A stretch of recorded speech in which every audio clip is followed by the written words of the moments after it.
ನನ್ನ ತಾಯಿ single mother. ನಾನು ಬಾಲ್ಯದಿಂದ 20ನೇ ವಯಸ್ಸಿನವರೆಗೆ ಅವಳನ್ನು ಮಾತ್ರ ನೋಡಿದ್ದೇನೆ, ತಿಳಿದಿದ್ದೇನೆ.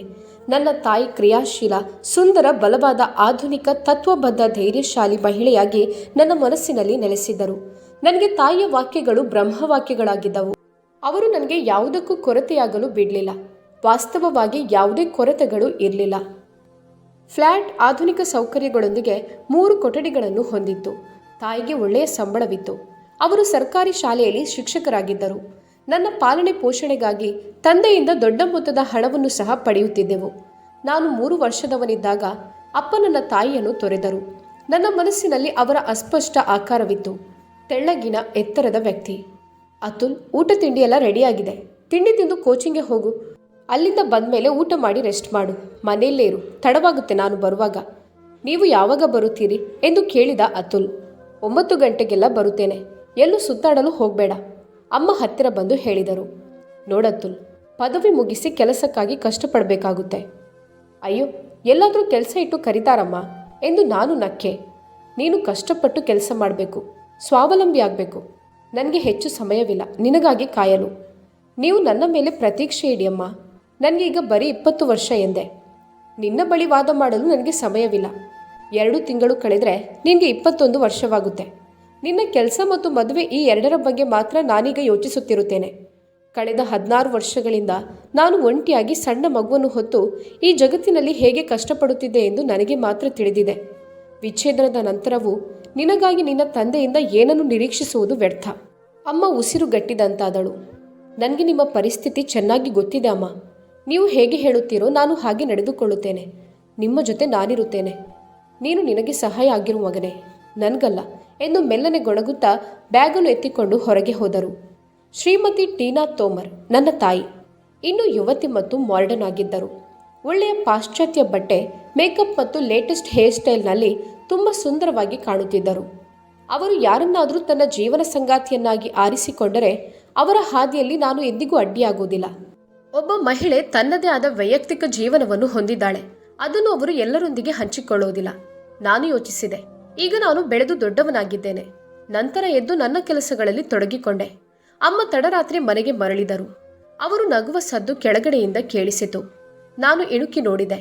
ಅವರು ಕಮಲ್ ಅಂಕಲ್ ಜೊತೆ ಬಂದಿದ್ದರು. ಬಹಳ ಸಮಯದ ನಂತರ ನಾನು ಅವರನ್ನು ಸಂತೋಷದಿಂದ ನಿರಾತಂಕವಾಗಿ ನೋಡಿದೆ. ಕಮಲ್ ಅಂಕಲ್ ಅವರನ್ನು ಕಾರಿನಲ್ಲಿ ಡ್ರಾಪ್ ಮಾಡಿದ್ದರು. ಅವರು ಅಮ್ಮನ ಒಳ್ಳೆಯ ಸ್ನೇಹಿತರಾಗಿದ್ದರು. ಇಬ್ಬರು ಒಟ್ಟಿಗೆ ಬಾಳಿದ್ರೆ ನನಗೇನು ಅಭ್ಯಂತರವಿಲ್ಲ. ತನ್ನನ್ನು ಅರ್ಧದಾರಿಯಲ್ಲಿ ಬಿಟ್ಟು ಹೋದವನಿಗಾಗಿ ಅಮ್ಮ ಯಾಕೆ ತನ್ನ ಜೀವನದುದ್ದಕ್ಕೂ ಒಬ್ಬಂಟಿಯಾಗಿರಬೇಕು? ನಾನು ಯೋಚಿಸಿದ ನಂತರ ಭುಜಗಳನ್ನು ಕುಗ್ಗಿಸಿದೆ. ಅಮ್ಮ ಒಳಗೆ ಬಂದರು. ಅತುಲ್, ಈ ದಿನ ಹೇಗಿತ್ತು ಎಂದು ನನ್ನನ್ನು ಅಪ್ಪಿಕೊಂಡರು. ಪರವಾಗಿಲ್ಲ, ನಿಮ್ಮ ದಿನ ಹೇಗಿತ್ತು? ಚೆನ್ನಾಗಿತ್ತು. ಹೇ, ನೀನೇನ್ ಮಾಡ್ತಿದ್ಯಾ? ನಿಮ್ಮ ಕೆಲಸಗಳನ್ನು ಸುಲಭಗೊಳಿಸುತ್ತಿದ್ದೇನೆ. ನೋಡಿ, ನಾನು ಚೋಲೆ ಕರಿ ತಯಾರಿಸಿದ್ದೇನೆ, ಜೊತೆಗೆ ಬೂಂದಿ ರಾಯ್ತ. ಅತುಲ್ ಸ್ವಲ್ಪ ಹೆಮ್ಮೆಯಿಂದ ಹೇಳಿದ. ಹೋ ವಾವ್, ನನ್ನ ಮಗ ತುಂಬ ಬುದ್ಧಿವಂತನಾಗಿದ್ದಾನೆ. ಆದರೆ ನಾನು ಈಗಷ್ಟೇ ಹೊರಗಡೆಯಿಂದ ಆಹಾರ ಸೇವಿಸಿ ಬಂದೆ ಅಂದ್ರು ಅಮ್ಮ. ಹೋ, ಆದರೆ ನೀವು ನನಗೆ ಹೇಳಲಿಲ್ಲ. ನನಗೆ ನಿರುತ್ಸಾಹವಾಯಿತು. ಸಾರಿ ಅತುಲ್, ನಾನು ನಾಳೆ ಖಂಡಿತವಾಗಿಯೂ ಇದನ್ನು ತಿನ್ನುತ್ತೇನೆ ಎಂದರು. ನಾನು ಒಬ್ಬನೇ ಊಟ ಮಾಡುವಾಗ ಖುಷಿಯಿಂದ ಅಮ್ಮ ಹಾಡು ಗುಣಗುತ್ತಾ ಕೆಲಸ ಮಾಡುವುದನ್ನು ನೋಡುತ್ತಿದ್ದೆ. ಕಮಲ್ ಅಂಕಲ್ ಜೊತೆ ಔಟಿಂಗ್ ಮುಗಿಸಿ ವಾಪಸ್ ಬಂದ ಮೇಲೆ ಅಮ್ಮ ಖುಷಿಯಾಗಿದ್ದರು. ನನಗಾಗಿ ಅವರ್ಯಾಕೆ ಒಂಟಿಯಾಗಿ ಬದುಕಬೇಕು? ಅವರು ಸಂತೋಷವಾಗಿರಲು, ಸುಂದರವಾಗಿರಲು, ಜೀವನದ ಇತರ ಸಂತೋಷಗಳನ್ನು ಅನುಭವಿಸುವ ಎಲ್ಲ ಹಕ್ಕನ್ನು ಹೊಂದಿದ್ದಾರೆ. ಮಕ್ಕಳು ಮತ್ತು ಕುಟುಂಬದ ಕಾರಣದಿಂದ ಒಂಟಿ ಮಹಿಳೆ ತನ್ನ ವೈಯಕ್ತಿಕ ಸಂತೋಷದಲ್ಲಿ ಯಾಕೆ ರಾಜಿ ಮಾಡಿಕೊಳ್ಬೇಕು? ಅವಳು ಸಾರ್ವಕಾಲಿಕ ಸ್ವಯಂ ತ್ಯಾಗದ ಮಹಿಳೆಯಾಗಬೇಕೆಂದು ಈ ಸಮಾಜ ಯಾಕೆ ನಿರೀಕ್ಷಿಸುತ್ತದೆ? ನಾನು ಆಗಾಗ್ಗೆ ಅಮ್ಮನ ಬಗ್ಗೆ ಮತ್ತು ಅವಳಿಗೆ ಉತ್ತಮ ಜೀವನವನ್ನು ಹೇಗೆ ನೀಡುವುದೆಂದು ಯೋಚಿಸುತ್ತಿದ್ದೆ. ಅಮ್ಮ ಯಾವುದೇ ರೀತಿಯಲ್ಲಿ ಪೀಡನೆ ಅಥವಾ ಶೋಷಣೆಗೆ ಒಳಗಾಗಿಲ್ಲವಾದರೂ ನಾವು ಆರ್ಥಿಕವಾಗಿ ಸಮೃದ್ಧರಾಗಿದ್ದೆವು. ನಮ್ಮ ಸ್ವಂತ ಇಚ್ಛೆಯಂತೆ ಬದುಕುತ್ತಿದ್ದೆವು. ಅಮ್ಮ ಅನೇಕ ರೀತಿಯ ಕಿಟಿ ಕ್ಲಬ್ಗಳು ಮತ್ತು ಸಾಮಾಜಿಕ ಸಂಸ್ಥೆಗಳೊಂದಿಗೆ ತನ್ನನ್ನು ತಾನು ಸಂಯೋಜಿಸಿಕೊಂಡಿದ್ದರು. ಅವರು ಕೂಲ್ ಆಗಿದ್ದರು. ಯಾವುದೇ ಹಿಂಜರಿಕೆ ಇಲ್ಲದೆ ಕಮಲ್ ಅಂಕಲ್ನೊಂದಿಗೆ ತಿರುಗಾಡುತ್ತಿದ್ದರು. ಆದರೆ ಅವರಿನ್ನೂ ಒಬ್ಬಂಟಿಯಾಗಿದ್ದರು. ಒಂದು ದಿನ ಅವರ ಒಳ್ಳೆಯ ಮೂಡ್ ನೋಡಿ, ಅಮ್ಮ, ನೀನೊಬ್ಬಳೇ ಎಲ್ಲ ಜವಾಬ್ದಾರಿಗಳನ್ನು ನಿಭಾಯಿಸ್ತೀಯಾ? ಒಬ್ಬರಿಂದ ಇಬ್ಬರಾಗೋಕ್ಕೆ ಸಾಧ್ಯ ಇಲ್ವಾ ಅಂದೆ. ಏನು ಹೇಳ್ತಿದ್ಯಾ? ಅವರು ಗಾಬರಿಯಾದರು. ಇದರಲ್ಲಿ ನಾಚಿಕೆ ಏನಿದೆ? ವಿಚ್ಛೇದನದ ನಂತರ ಪುರುಷನಿಗೆ ಮರುಮದುವೆ ಆಗಲು ಸ್ವತಂತ್ರವಿದೆ. ಮತ್ತೆ ಮಹಿಳೆಗೆ ಮದುವೆ ಆದ್ರೆ ಏನು? ಅಮ್ಮ ಸ್ವಲ್ಪ ಹೊತ್ತು ತನ್ನ ಕಣ್ಣುಗಳಿಂದ ನನ್ನನ್ನು ಪರೀಕ್ಷಿಸುತ್ತಲೇ ಇದ್ದಳು. ನೀನು ಕಮಲ್ ಬಗ್ಗೆ ಮಾತನಾಡುತ್ತಿಲ್ಲ ತಾನೆ ಅಂದರು. ನಾನು ಯಾರ ಬಗ್ಗೆಯೂ ಹೇಳುತ್ತಿಲ್ಲ. ನಾನು ನಿಮ್ಮ ಬಗ್ಗೆ, ನಿಮ್ಮ ಒಂಟಿತನವನ್ನು ಕಳೆಯುವ ಜೊತೆಗಾರನ ಬಗ್ಗೆ ಹೇಳುತ್ತಿದ್ದೇನೆ ಅಷ್ಟೇ ಎಂದೆ. ನೀನು ದೊಡ್ಡವನಾಗಿದ್ಯಾ, ನಿನ್ನದೇ ರೀತಿಯಲ್ಲಿ ಯೋಚಿಸ್ತೀಯ. ಆದರೆ ಎಲ್ಲರೂ ಈ ಜಗತ್ತಿನಲ್ಲಿ ಪರಿಪೂರ್ಣತೆಯನ್ನು ಪಡೆಯುವುದಿಲ್ಲ. ನಾನು ಕೂಡ ಹಾಗೆ. ಆದರೆ ನೀವಿಬ್ಬರು ಒಬ್ಬರನ್ನೊಬ್ಬರು ಇಷ್ಟಪಟ್ಟರೆ ಯಾಕೆ ಮದುವೆ ಆಗಬಾರ್ದು ಎಂದು ಸ್ವಲ್ಪ ಅಸಮಾಧಾನದಿಂದಲೇ ಕೇಳಿದ. ಅತುಲ್, ನೀನು ಆದಷ್ಟು ಬೇಗ ನಿನ್ನ ಕಾಲ ಮೇಲೆ ನೀನು ನಿಲ್ಲುವ ಬಗ್ಗೆ ಯೋಚಿಸು. ನನ್ನ ಬಗ್ಗೆ ಚಿಂತಿಸುವುದನ್ನು ನಿಲ್ಲಿಸು. ಆದರೆ ಯಾಕೆ ಹೇಳಮ್ಮ. ಅಮ್ಮ ಕೆಲವು ಕ್ಷಣ ವಿಚಿತ್ರ ದೃಷ್ಟಿಯಿಂದ ನನ್ನನ್ನೇ ನೋಡುತ್ತಿದ್ದರು. ನಾನು ಮರುಮದುವೆಯಾದರೆ ನನ್ನನ್ನು ಈ ಮನೆಯಿಂದ ಹೊರಹಾಕುತ್ತಾರೆ. ಮಾಸಿಕ ನಿರ್ವಹಣೆ ಮೊತ್ತವಾದ 50,000 ರೂಪಾಯಿಗಳು ಸಹ ಕಡಿತವಾಗುತ್ತದೆ ಎಂದು ಹೇಳಿದರು. ಅಮ್ಮ ನನ್ನ ಮುಖದ ಏರಿಳಿತಗಳನ್ನು ಸವಾಲಿನ ರೀತಿಯಲ್ಲಿ ಗ್ರಹಿಸುತ್ತಲೇ ಇದ್ದರು. ಆದರೆ ನಾನು ಮೌನವಾಗಿದ್ದಾಗ ಅವರು ತನ್ನ ಕೆಲಸದಲ್ಲಿ ನಿರತಳಾದರು. ಆ ದಿನದ ನಂತರ ಅಮ್ಮ ನನ್ನ ಮುಂದೆ ತೆರೆದು ಕಮಲ್ ಅಂಕಲ್ ಬಗ್ಗೆ ಮುಕ್ತವಾಗಿ ಮಾತನಾಡಲು ಪ್ರಾರಂಭಿಸಿದ್ರು.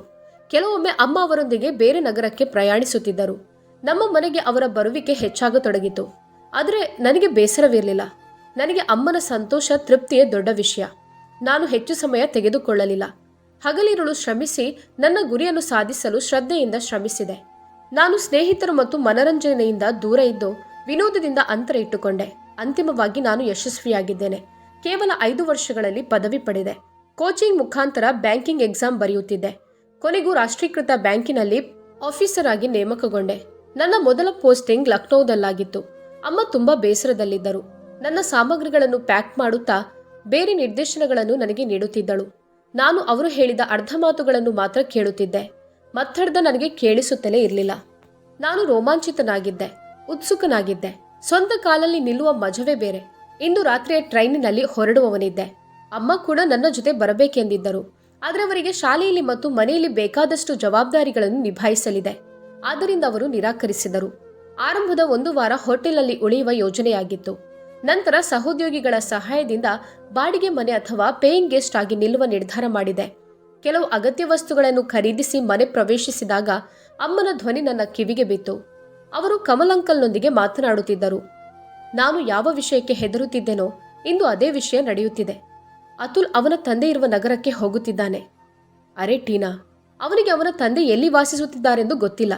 ನಗರ ಗೊತ್ತಿಲ್ಲ, ಕಾಲೋನಿ ಕೂಡ ಗೊತ್ತಿಲ್ಲ. ನೀನು ಸುಮ್ಮನೆ ಹೆದರ್ತೀಯ ಎಂದು ಅಮ್ಮನನ್ನು ಕಮಲ್ ಅಂಕಲ್ ಸಮಾಧಾನ ಪಡಿಸುತ್ತಿದ್ದರು. ಹೇಗಾದ್ರೂ ಭೇಟಿಯಾದ್ರೆ ಏನ್ ಮಾಡೋದು?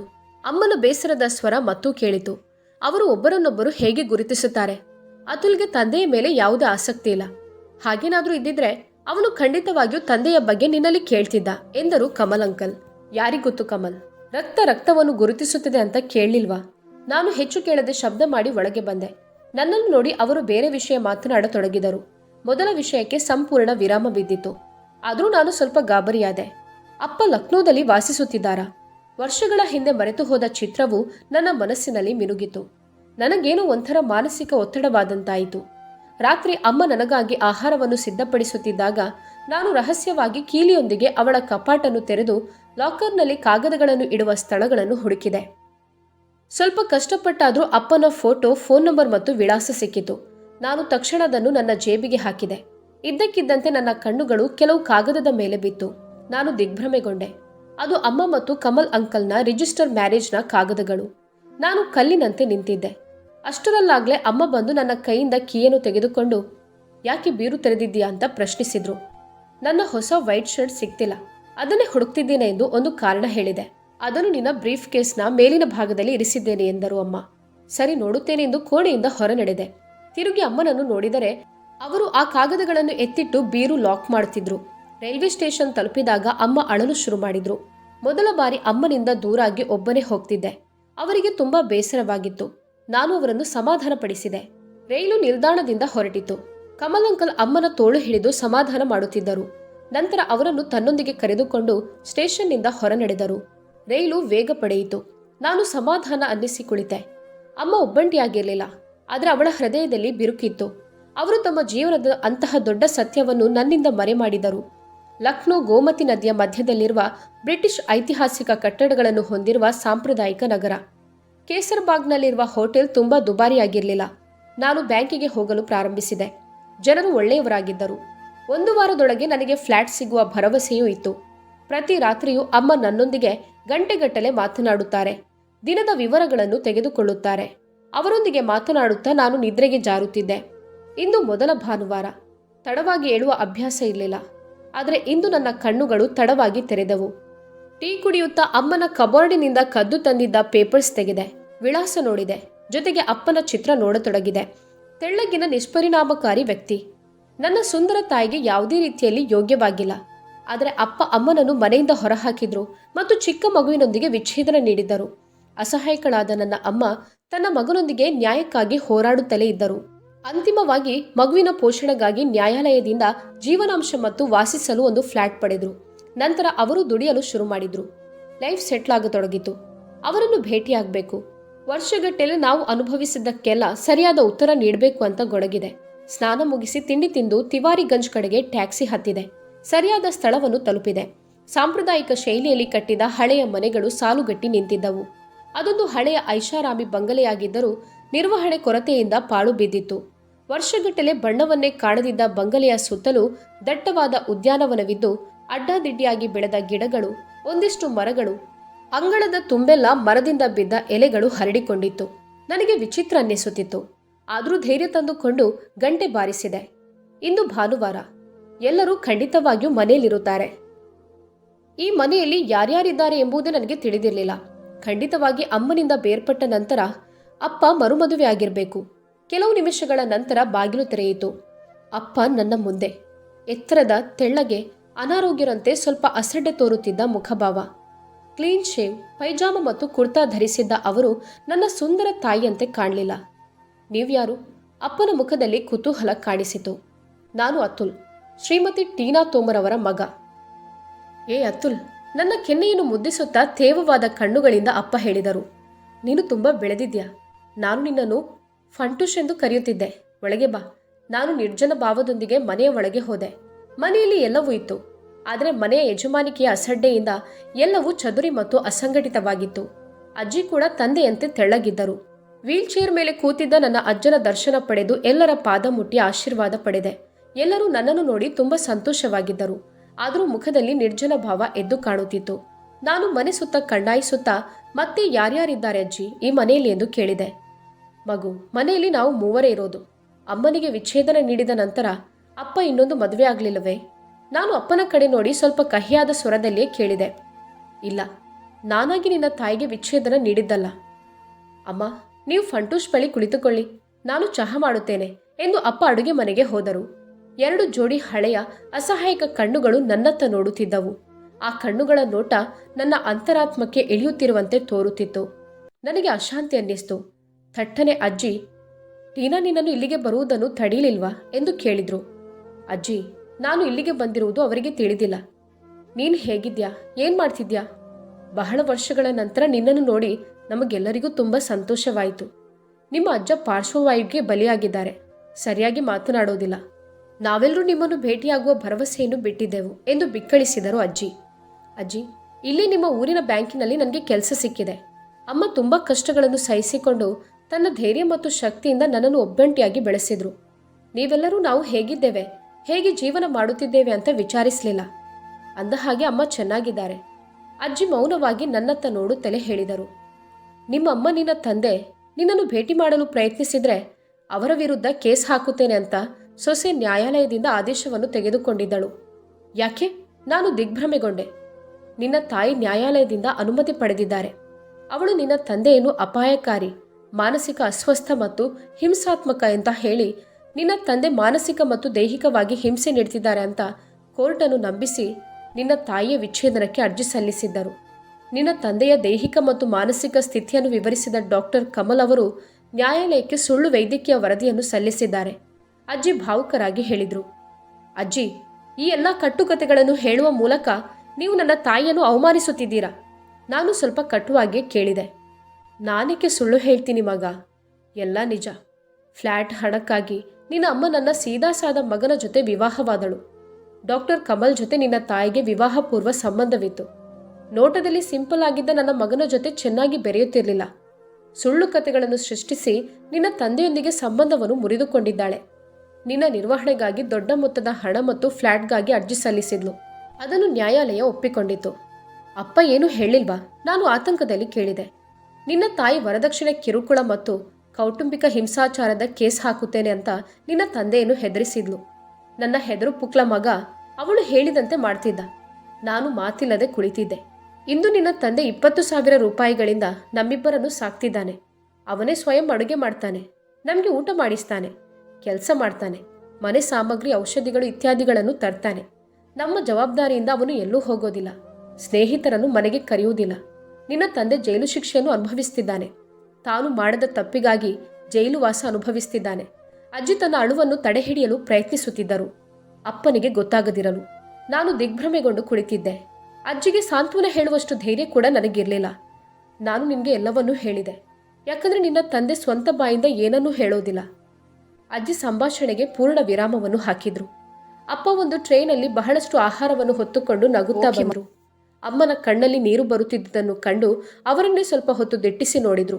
ನಂತರ ಅಜ್ಜನಿಗೆ ಅವರ ಕೈಯಿಂದಲೇ ಕಾಫಿ, ಬ್ರೆಡ್, ಬಟರ್ ತಿನ್ನಿಸಿ ಬಾಯಿ ಒರೆಸಿ ನನಗೂ ಪ್ರೀತಿಯಿಂದ ತಿನ್ನಿಸತೊಡಗಿದರು. ಸಿಹಿ ತಿಂಡಿ, pakoda, papad, chips, bread, butter, ಇನ್ನೂ ಏನೇನೋ. ಹೊಟ್ಟೆ ತುಂಬಿದ್ದರೂ ಕಣ್ಣಲ್ಲಿ ನೀರು ತುಂಬಿಕೊಂಡು ತಿನ್ನುತ್ತಿದ್ದೆ. ತುಂಬ ಸಮಯದ ನಂತರ ನಾನು ಹೊರಡಲು ಎದ್ದು ಎಲ್ಲರ ಪಾದಗಳನ್ನು ಒಂದೊಂದಾಗಿ ಮುಟ್ಟಿದೆ. ಅಜ್ಜ ಮಾತಿಲ್ಲದೆ ಕಣ್ಣುಗಳಿಂದ ನನ್ನನ್ನು ಆಶೀರ್ವದಿಸಿದರು. ಅಪ್ಪ, ನಾನು ನಿಮ್ಮೆಲ್ಲರ ಜೊತೆ ಇಲ್ಲಿಗೆ ಬಂದು ಇರ್ತೇನೆ. ಸಂಜೆ ಹೋಟೆಲ್ನಿಂದ ಎಲ್ಲ ಸಾಮಾನುಗಳನ್ನು ತರುತ್ತೇನೆ ಎಂದೆ. ಮಗನೇ, ನಿನ್ನ ತಾಯಿದನ್ನು ಒಪ್ಪೋದಿಲ್ಲ, ಕೋಪಗೊಳ್ಳುತ್ತಾಳೆ. ನಾವು ಮತ್ತೆ ತೊಂದರೆಗೆ ಸಿಲುಕುತ್ತೇವೆ ಎಂದು ಅಪ್ಪ ಹೇಳಿದರು. ಏನೂ ಆಗೋದಿಲ್ಲ, ನೀವೆಲ್ಲ ನಿಶ್ಚಿಂತೆಯಿಂದ ಇರಿ ಎಂದೆ. ನಾವಿಬ್ಬರು ಒಬ್ಬರನ್ನೊಬ್ಬರು ನೋಡುತ್ತಲೇ ಇದ್ದೆವು.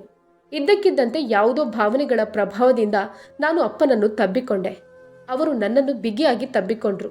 ತುಂಬಿದ ಮನಸ್ಸಿನಿಂದ ನಾನು ಅಲ್ಲಿಂದ ಹೊರಟು ಬಂದೆ. ಪ್ಯಾಕಿಂಗ್ ಮಾಡುವಾಗ ನಾನು ಹಲವಾರು ನಿರ್ಧಾರಗಳನ್ನು ಮಾಡಿದೆ. ಮಾರನೇ ದಿನ ಕಾರು ಬುಕ್ ಮಾಡಿ ಲಗೇಜ್ ಸಮೇತ ಅಪ್ಪನ ಮನೆಗೆ ಹೋಗೋಕೆ ಹೊರಟಾಗ ಅಮ್ಮನಿಂದ ಕರೆ ಬಂತು. ಅತುಲ್, ನೀನಿವತ್ತು ಫೋನ್ ಮಾಡಲಿಲ್ಲ. ಹೌದು, ಸ್ವಲ್ಪ ಬ್ಯುಸಿ ಇದ್ದೆ.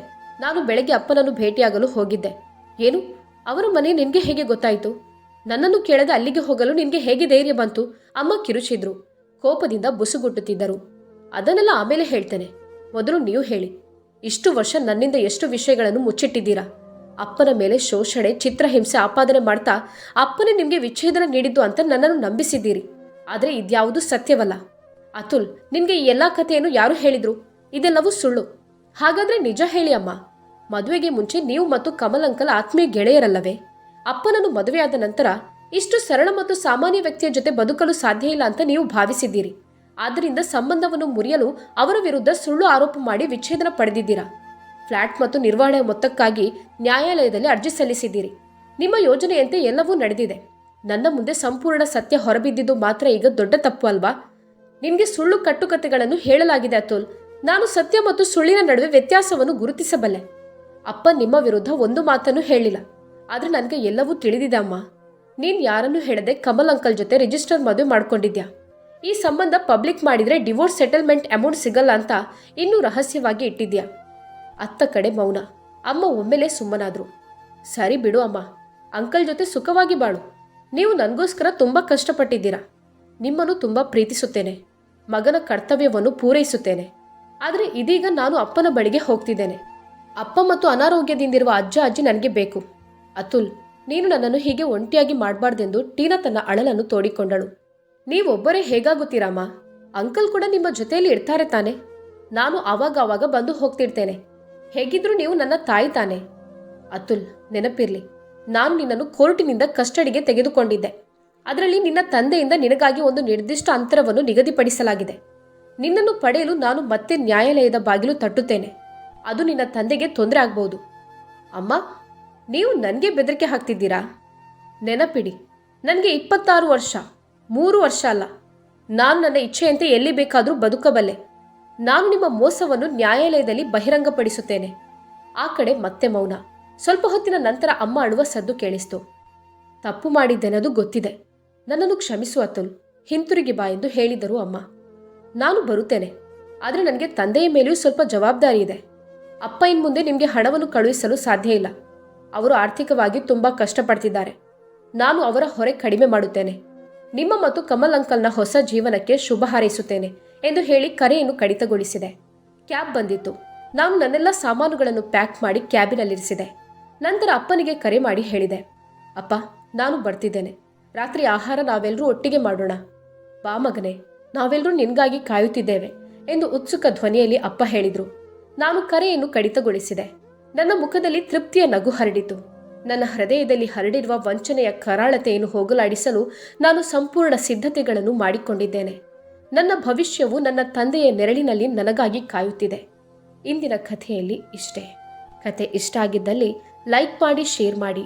ನಿಮ್ಮ ಅಮೂಲ್ಯವಾದ ಅಭಿಪ್ರಾಯಕ್ಕಾಗಿ ನಾನು ಕಾಯುತ್ತಿರುತ್ತೇನೆ. ಧನ್ಯವಾದಗಳು.